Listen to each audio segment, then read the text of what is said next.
Hello everyone, welcome to my channel Rita Suman. I hope you all are doing good in this corona period. जैसा कि आप जानते हैं कि corona काल में फिर से स्कूल बंद हो चुका है, क्लासेस भी बंद हो चुके हैं। ऐसे में डिजिटल प्लेटफॉर्म ही एक ऐसा है जहां पर पढ़ाई हो सकती है। तो कोई बात नहीं, आप लोग डिजिटल प्लेटफॉर्म पे पढ़ते रहिए। तो आज मैं आपको साइंस सीरीज लेकर आई हूँ और इसके बाद मैं साइंस पढ़ाऊंगी कुछ दिनों तक। और आज का जो है टॉपिक वो है सेल। आज मैं सेल का वीडियो लेकर आई हूँ, तो आप लास्ट तक इसको देखते रहिएगा। इसमें पिछले ईयर का बीपीएससी का क्वेश्चन, यूपीएससी दरोगा एग्जाम का जो भी क्वेश्चन है उसमें इंक्लूड किया गया है, तो इस वीडियो को लास्ट तक देखिएगा। तो चलिए हम चलते हैं सेल को पढ़ने के लिए। So without any further delay let's start the class. तो जैसा कि आप देख रहे हैं कि सेल आज पढ़ने वाले हम लोग। तो सेल को हिंदी में कोशिका बोलते हैं। सेल क्या है? ये एक बेसिक स्ट्रक्चर है किसी भी लिविंग बॉडी का। जैसे घर बनाने के लिए बेसिक स्ट्रक्चर क्या होता है? ईंट, कंकड़, पत्थर, बालू। इसी तरह से किसी भी बॉडी को पूर्ण रूप से शेप देने के लिए सेल जो है एक बेसिक स्ट्रक्चर है। सेल ही ग्रुप, फिर ग्रुप में सिमिलर सेल्स बनेंगे, वो टिश्यू होंगे। फिर ग्रुप ऑफ टिश्यू बनेंगे तो वो ऑर्गन होंगे, और वही ग्रुप ऑफ ऑर्गन जब बन जाएंगे तो वो ऑर्गेनिज्म हो जाएंगे। इसको हम अच्छे से पिक्चर के माध्यम में पढ़ेंगे, तो इसलिए आप वीडियो को देखते रहिएगा। सेल के स्टडी को हम लोग क्या बोलते हैं? साइटोलॉजी। साइटोलॉजी बोलते हैं, ध्यान से सुनिएगा, साइकोलॉजी नहीं, साइटोलॉजी। और सेल का जो डिस्कवर किए हैं उनका नाम है रॉबर्ट हुक। वो जो है डेड सेल्स में डेड डेड सेल का डिस्कवर किए हैं। से उन्होंने माइक्रोस्कोप के अंदर एक कॉर को रखा था, फिर उन्होंने देखा कि कुछ छोटे छोटे माइक्रो पार्टिकल्स हैं, तो बाद में उसका नाम उन्होंने सेल रखा। इसलिए सेल का जो डेड सेल का डिस्कवरर है वो है रॉबर्ट हुक। उसके बाद जब माइक्रोस्कोप का एडवांसमेंट हुआ कुछ दिनों बाद, कुछ सालों बाद, तो एंटोन वैन ल्यूवेनहॉक ने लिविंग सेल का डिस्कवर किया। तो ये दोनों क्वेश्चन भी मोस्टली एग्जाम में पूछे जाते हैं कि डेड सेल के डिस्कवरर कौन है और लिविंग सेल के डिस्कवरर कौन है। और इसके नेक्स्ट वाला जो है, इसकी स्मॉलेस्ट सेल कौन सा है, ये जो है 56 और 59 बीपीएससी में पूछा गया है कि स्मॉलेस्ट सेल क्या है लिविंग बॉडी का। स्मॉलेस्ट सेल क्या है? तो वो है माइकोप्लाज्मा गैलीसेप्टम, ये स्मॉलेस्ट सेल है। और बिगेस्ट सेल क्या है? तो वो ऑस्ट्रिच एग है। तो ये तो था कि इस पूरे दुनिया में सबसे, मतलब किसी भी चीज में स्मॉलेस्ट है, बिगेस्ट क्या है। तो हमारे ह्यूमन बॉडी में भी स्मॉलेस्ट बिगेस्ट होगा सेल। तो हम लोग इसको आगे पढ़ेंगे नेक्स्ट स्लाइड में कि ह्यूमन बॉडी में बिगेस्ट स्मॉलेस्ट सेल कौन सा है। तो सबसे छोटा सेल ह्यूमन बॉडी में जो होता है स्पर्म, हिंदी में इसको शुक्राणु बोलते हैं। ये भी पूछा जाता है कि ह्यूमन बॉडी में सबसे छोटा कौन है और ह्यूमन बॉडी में सबसे बड़ा कौन है। तो ह्यूमन बॉडी में सबसे बड़ा सेल जो है वो एग होता है, फीमेल का ओवम होता है। इसको हिंदी में हम लोग अंडाणु बोलते हैं। और लॉन्गेस्ट सेल ह्यूमन बॉडी में नर्व सेल और न्यूरॉन होता है। नर्व सेल न्यूरॉन कहाँ पाया जाता है? तो ये हमारे ब्रेन सेल्स में पाए जाते हैं, ब्रेन में, दिमाग में पाया जाता है। और ये जो है नर्व सेल और न्यूरॉन डिवाइड नहीं करता है। अगर ये किसी किसी भी रीजन से डैमेज हो जाता है, फिर इसको रिकवर कर पाना या खुद से ये डिवाइड होकर दूसरा सेल नहीं बना सकता है। इसीलिए जो है, अगर किसी भी पर्सन का ब्रेन में किसी भी कारणवश डैमेज हो जाता है ब्रेन का सेल्स, तो वो फिर रिकवरी बहुत ही मुश्किल से होता है या फिर नहीं भी हो पाता है। और सबसे फास्ट डिवीजन जो है हमारी बॉडी में कौन सा सेल करता है, तो वो लीवर सेल डिवाइड करता है। तो ये दोनों क्वेश्चन भी पूछे जाते हैं कि हमारे लॉन्गेस्ट सेल ह्यूमन बॉडी में कौन सा है। वो नर्व सेल और न्यूरॉन है, और जो कि हमारे ब्रेन में पाया जाता है और ये डिवाइड नहीं करता है। और सबसे फास्टेस्ट डिवीजन वाला सेल कौन सा है, तो वो लीवर सेल है। तो देखिए, हमने पहले भी बताया था कि कैसे सेल, दो ढेर सारे सेल मिलकर टिश्यू बनते हैं। तो यहाँ पे पिक्चर से डायरेक्टली क्लियर है कि यहाँ पे एक सेल है, फिर यही सिमिलर सेल्स जो मिल करके यहाँ पे टिश्यू का निर्माण किया है, और यही ग्रुप ऑफ टिश्यू मिल करके फिर ऑर्गन का निर्माण किया है, किसी भी ऑर्गन का, हार्ट, किडनी, लिवर, किसी भी।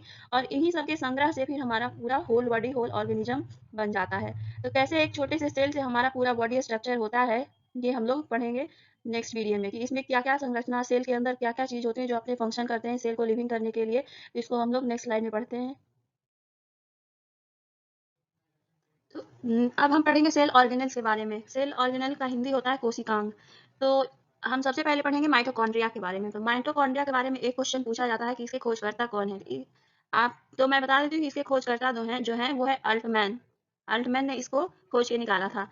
तो देखिए, माइटोकॉन्ड्रिया क्या काम करता है कि माइटोकॉन्ड्रिया को powerhouse of the cell बोलते हैं। मतलब जो भी एनर्जी प्रोडक्शन होता है माइटोकॉन्ड्रिया के अंदर होता है। क्यों? क्योंकि इसके अंदर एक क्रेब साइकिल होता है, बहुत सारा चेन ऑफ केमिकल रिएक्शन होता है। तो उसमें जो है एटीपी प्रोड्यूस होता है। जैसा कि हम देखते हैं कि हम रिस्पायर करते हैं तो ऑक्सीजन अंदर जाता है, ऑक्सीजन अंदर गया, ब्लड के थ्रू सर्कुलेट होता है। तो वो क्रेब साइकिल एक प्रॉपर साइकिल होता है, उसमें जो है एटीपी एनर्जी रिलीज होता है। इसी माइटोकॉन्ड्रिया के अंदर क्रेब साइकिल होता है। इसीलिए इसको powerhouse of the cell बोलते हैं।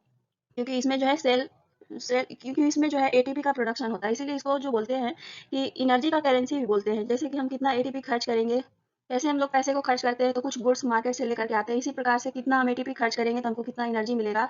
ये माइटोकॉन्ड्रिया में ये सारा प्रोसेस होता है।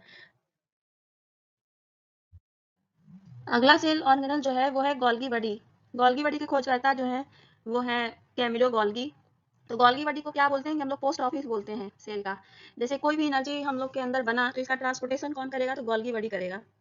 गोल्गी बॉडी एक जगह से दूसरी जगह, जैसे किसी भी हमारे किसी भी बॉडी पार्ट को एनर्जी की जरूरत है तो इसका ट्रांसपोर्टेशन तुरंत गोल्गी बॉडी कर देगा। तो इसीलिए इसको बोलते हैं पोस्ट ऑफिस। जैसे कैसे कहीं भी एनर्जी स्टोर होता है, उसके बाद कहीं भी नीड होता है पोस्ट ऑफिस में, जहाँ जिसको ज़रूरत रहता है, जिनका लेटर रहता है, उस वहाँ पे पहुँचा दिया जाता है। इसी तरह से गोल्गी बॉडी जो है एनर्जी को लेकर के हमारे जिस भी बॉडी पार्ट में नीड होता है एनर्जी का, वहाँ पे वो ट्रांसपोर्टेशन कर देते हैं।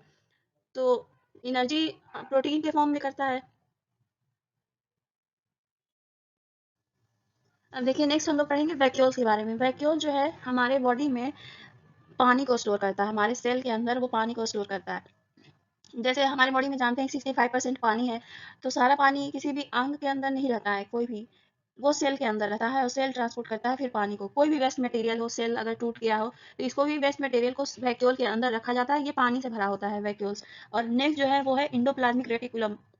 इंडोप्लाज्मिक रेटिकुलम को हम लोग हिंदी में बोलते हैं अंतः प्रदत्त जालिका। तो इसका ये काम है कि ये जो है पीलर का काम करता है और बहुत सारे लिपिड, एस्टेरॉइड और प्रोटीन का सिंथेसिस करता है। और इसका एक काम ये भी है कि ये मेटाबॉलिज्म करता है इन सब चीज़ों का, इन सब चीज़ों को तोड़ता है, कार्बोहाइड्रेट को, लिपिड को, एस्टेरॉइड को, प्रोटीन को। इसके दो पार्ट हैं, एक है स्मूथ इंडोप्लाज्मिक रेटिकुलम, इसको शॉर्ट में एसईआर बोलते हैं, और एक है रफ इंडोप्लाज्मिक रेटिकुलम, इसको शॉर्ट में आरईआर बोलते हैं। तो स्मूथ इंडोप्लाज्मिक रेटिकुलम क्या होता है कि ये वसा को बनाता है, फैट को बनाता है, और रफ इंडोप्लाज्मिक रेटिकुलम जो है प्रोटीन को बनाता है। तो प्रोटीन को कैसे बनाता है, क्योंकि रफ इंडोप्लाज्मिक रेटिकुलम के ऊपर एक छोटा छोटा ग्रेन्यूल्स होता है, वो ग्रेन्यूल्स उसमें राइबोसोम होता है। तो राइबोसोम का तो काम ही है प्रोटीन बनाना। तो रफ इंडोप्लाज्मिक रेटिकुलम में ये प्रोटीन बनाता है और एसईआर स्मूथ इंडोप्लाज्मिक रेटिकुलम में ये फैट बनाता है। नेक्स्ट जो है वो है राइबोसोम। तो राइबोसोम क्या करता है कि ये प्रोटीन सिंथेसाइजर है सेल का। कहीं भी अगर प्रोटीन का जरूरत हो तो राइबोसोम प्रोटीन बनाता है। तो ये राइबोसोम दो तरह का है, 70S 80S। इसको पढ़ेंगे हम लोग। 70S यस क्या होता है, यस जो होता है सेडिमेंटेशन कोफिशिएंट होता है। कोई भी राइबोसोम बड़ा है छोटा है, इसको हम ऐसे डिसाइड करते हैं कि उसको किसी भी द्रव्य में, किसी भी या पानी में डुबा के देखते हैं, जो नीचे सिंक कर जाता है, डूब जाता है, वो बड़ा हो जाता है। 80S बड़ा है और 70S छोटा है। तो 70S जो है, जो छोटा है, ये प्रोकैरियोटिक सेल्स में पाया जाता है, और 80S जो बड़ा है ये यूकैरियोटिक सेल्स में पाया जाता है। प्रोकैरियोटिक सेल, यूकैरियोटिक सेल क्या है, इसको डिटेल से हम लोग पढ़ेंगे किसी दिन या अगले दिन पढ़ेंगे। तो नेक्स्ट जो है वो है न्यूक्लियस। न्यूक्लियस जो है सबसे मेन है सेल का, क्योंकि इसके अंदर डीएनए, आरएनए और प्रोटीन होता है। न्यूक्लियस क्या करता है कि ये कंट्रोल करता है सारे सेल को और सबको डायरेक्ट करता है अपना अपना काम करने के लिए। अगर कोई भी सेल जो है काम नहीं कर रही है, इनएक्टिव हो गया है, तो न्यूक्लियस जो है उसको सिग्नल भेजता है कि आप अपना काम प्रॉपर ढंग से करिए, और डायरेक्ट करता है। इसीलिए इसको कंट्रोलर भी बोलते हैं सेल का। दूसरा, अब नेक्स्ट जो सेल ऑर्गेनल है वो है लाइसोसोम।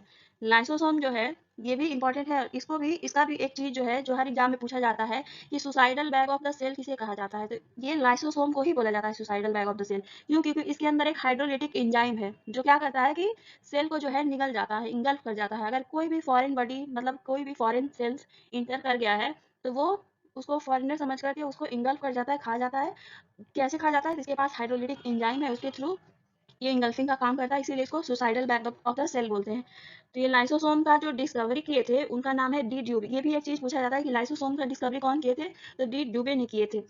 अब देखिए आरबीसी में क्या होता है, आरबीसी में तो लाइसोसोम नहीं होता है, इसीलिए इसका लाइफ स्पान जो है 120 डे है, 120 दिन तक रहता है। 120 डे के बाद ये भी तो टूट जाएगा, ये भी मर जाएगा, तो ये कहाँ जाएगा, तो ये हमारे अस्प्लिन में चला जाता है। अस्प्लिन, इसीलिए अस्प्लिन को ग्रेवयार्ड बोलते हैं आरबीसी का। तो ये था सेल ऑर्गेनल्स के बारे में। अब इसका पार्ट 2 जो आएगा उसमें यूकैरियोटिक सेल और प्रोकैरियोटिक सेल को अच्छे से डिस्क्राइब करके बताया जाएगा। तो आई होप आप सबको ये सारा समझ में आया होगा, सेल, सेल ऑर्गेनल और इससे रिलेटेड कुछ फैक्ट। तो इसके बाद का वीडियो जो आएगा उसको भी देखिएगा। तब तक के लिए गुड बाय।